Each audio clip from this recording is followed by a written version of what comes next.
സദൃശ്യവാക്യങ്ങൾ അധ്യായം 30. ദൈവമേ, നിന്റെ വേദപ്രമാണത്തിൽ അടങ്ങിയിരിക്കുന്ന അത്ഭുത കാര്യങ്ങളെ കാണുവാൻ എൻ്റെ ഉൾക്കണ്ണുകളെ പ്രകാശിപ്പിക്കണമേ. ആമീൻ. യാക്കിയുടെ മകനായ ആഗൂർ പ്രവചനം പ്രാപിച്ച് ശക്തനായി അദ്ലിയേലിനോട് പറഞ്ഞ വചനങ്ങൾ.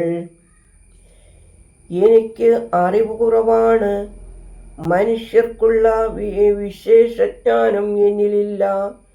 ജ്ഞാനം എന്തെന്ന് അറിഞ്ഞുകൂടാ, വിശുദ്ധന്മാരുടെ വിജ്ഞാനം ഞാൻ അഭ്യസിച്ചിട്ടില്ല. എന്നോട് പറഞ്ഞാലും, ആരാണ് സ്വർഗത്തിലേക്ക് കയറുകയും ഇറങ്ങുകയും ചെയ്തത്? ആരാണ് കാറ്റിനെ തൻ്റെ കൈക്കുള്ളിൽ പിടിച്ചു വച്ചിരിക്കുന്നത്? വെള്ളത്തെ വസ്ത്രത്തിൽ പൊതിഞ്ഞ് വച്ചിരിക്കുന്നതും ആര്? ഭൂതലാതിരുകൾ നിശ്ചയിച്ചതാര്? അവൻ്റെ നാമമെന്ത്? അവൻ്റെ പുത്രൻ്റെ പേരെന്ത്? നിനക്കറിയാമോ? ദൈവവചനങ്ങളെല്ലാം തെളിയിക്കപ്പെട്ടവയാണ്. അവനിൽ ആശ്രയിക്കുന്നവരെ അവൻ സഹായിക്കുന്നു. അവൻ നിന്നെ ശാസിക്കാതിരിക്കേണ്ടതിനും നീ വ്യാജഭാഷിയാകാതിരിക്കുവാനുമായി അവൻ്റെ വാക്കുകളോട് ഒന്നും നീ കൂട്ടിച്ചേർക്കരുത്. 2 കാര്യം ഞാൻ നിന്നോട് അപേക്ഷിച്ചു. ഞാൻ മരിക്കുന്നതിന് മുമ്പായി അവ എനിക്ക് നിഷേധിക്കരുതേ. എന്നിൽ നിന്നും വ്യർത്ഥതയെയും വ്യാജപോഷണവും അകറ്റണമേ. ദാരിദ്ര്യവും സമ്പത്തും എനിക്ക് തരരുതേ. ആവശ്യത്തിനുള്ള പാർപ്പിടവും ആഹാരവും എനിക്ക് തരണമേ. ഞാൻ ഭക്ഷിച്ച് തൃപ്തനായി വ്യാജം പറഞ്ഞ് ദൈവം ആര് എന്ന് ഞാൻ പറയുവാനിടയാകരുതേ. അതുപോലെ ഞാൻ ദരിദ്രനായി തീർന്ന് മോഷണത്തിന് പോയിട്ട് ദൈവനാമത്തെ നിന്ദിക്കുകയും ചെയ്യാനിടയാകരുതേ. ദാസനെ അവൻ്റെ യജമാനന്മാർക്ക് ശിക്ഷയ്ക്കായി ഏൽപ്പിച്ചു കൊടുക്കരുതേ. അങ്ങനെ ചെയ്താൽ അവൻ നിന്നെ ശപിക്കും, നീ കുറ്റക്കാരനുമാകും. പിതാക്കന്മാരുടെ തലമുറയെയും അവൻ്റെ മാതാവിനെയും പുകഴ്ത്താത്തവരുണ്ട്. നിർമ്മലരെന്ന് നടിച്ചുകൊണ്ട് സ്വന്തം കറ കഴുകിക്കളയാത്ത തലമുറയുണ്ട്. കണ്ണുയർത്തുകയും അഹംഭാവം പൂർവം കൺപോളകൾ ഉയർത്തുകയും ചെയ്യുന്ന തലമുറ അവരുടെ പല്ലുകൾ വാളുകളായും അണപ്പല്ലുകൾ മൂർച്ചയുള്ള കത്തികളായും കരുതുകയും ദേശത്തെ ദരിദ്രരെയും ജനത്തിലുള്ള അഗതികളെയും തിന്നുകളയുന്ന കന്നട്ടയ്ക്ക് 3 പ്രിയപ്പെട്ട പുത്രിമാരുണ്ട്.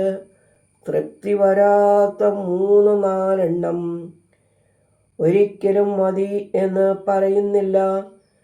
അവ പാതാളം, വന്ധ്യമായ ഉദരം, വെള്ളം കൊണ്ട് തൃപ്തി വരാത്ത ഭൂമി, മതി വരാത്ത അഗ്നി, അപ്പനെ പരിഹസിക്കുകയും വൃദ്ധയായ അമ്മയെ ശകാരിക്കുകയും ചെയ്യുന്നവൻ്റെ കണ്ണുകൾ മലങ്കാക്കകൾ കൊത്തിപ്പറിച്ചെടുക്കുകയും കഴുകൻ്റെ കുഞ്ഞുങ്ങൾ തിന്നുകളയുകയും ചെയ്യും.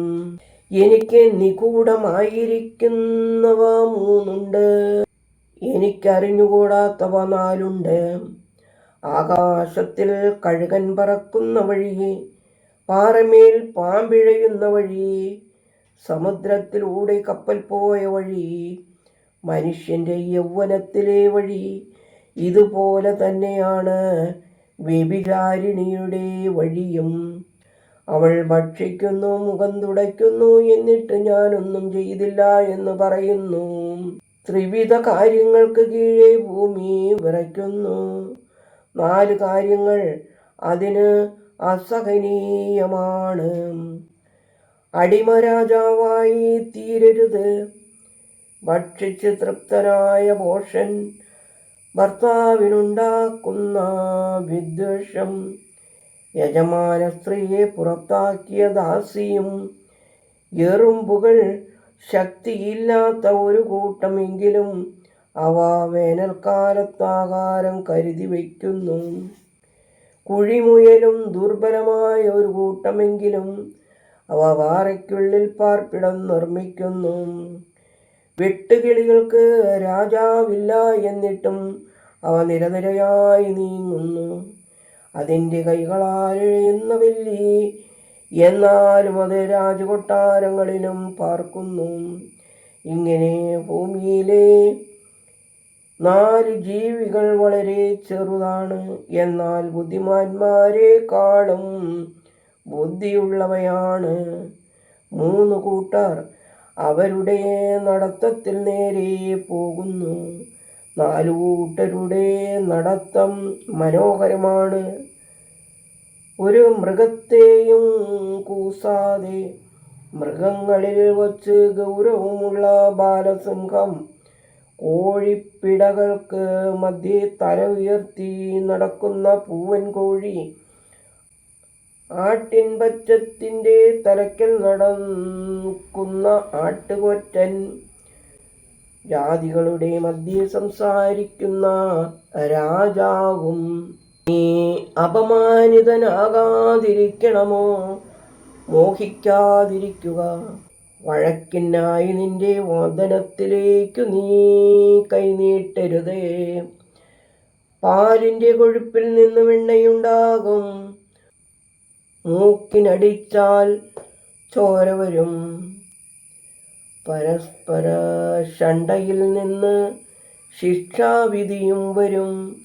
ദൈവമേ, സ്തുതി നിനക്ക് യോഗ്യമാകുന്നു. പാർക്കുമോർ.